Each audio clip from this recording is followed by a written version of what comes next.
I'm Dr. Prashant Shah, psychiatrist from Ghatkopar, Mumbai. Today I'm going to speak about attention deficit hyperactivity disorder, also known as ADHD. ADHD, as the name suggests, the full form is attention deficit hyperactivity disorder. This is a common disorder seen in children and adolescents and at times may extend also into adult life. The common features of this problem are diminished attention, hyperactivity and impulsivity. As I said earlier, now it is most commonly seen in children and adolescents. The usual complaints will be from the parents and the teachers.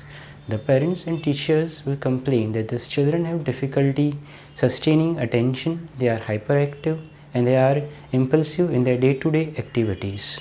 Sustaining attention means that these children cannot sustain or carry out any particular task to the end. They get bored very easily, they will lose interest, they may want to start many activities.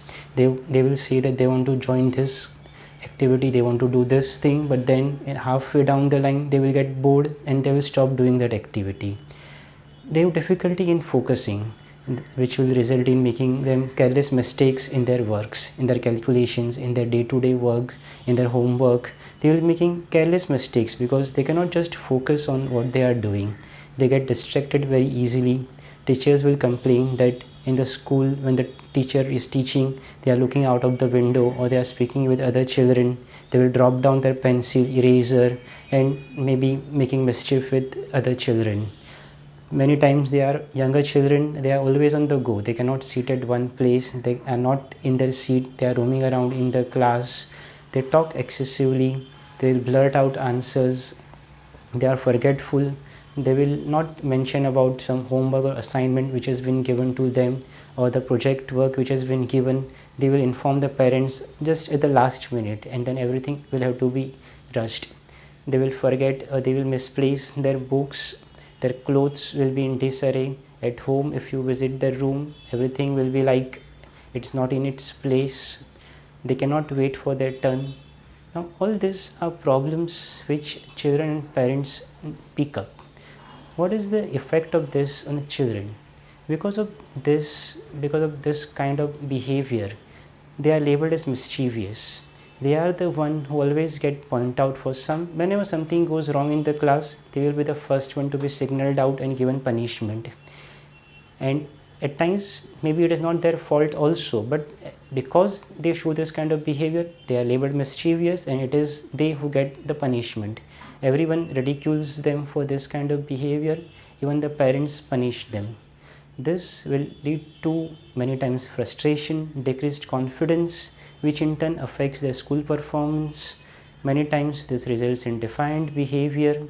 In adolescence, if we go on to see, this may result in risk-taking behavior, seeking novelties, and at times in drug addictions also. Now, what can be done about this? See, as I said earlier, it is a neurodevelopmental disorder. We don't know, as in other psychiatric illnesses, we don't know what are the causes of this illness or why does this illness occur. It may range from genetic to neurological to psychopharmac or neurodevelopmental problems in the brain. But what is good is that treatment options are available. So what treatment options are there for ADHD?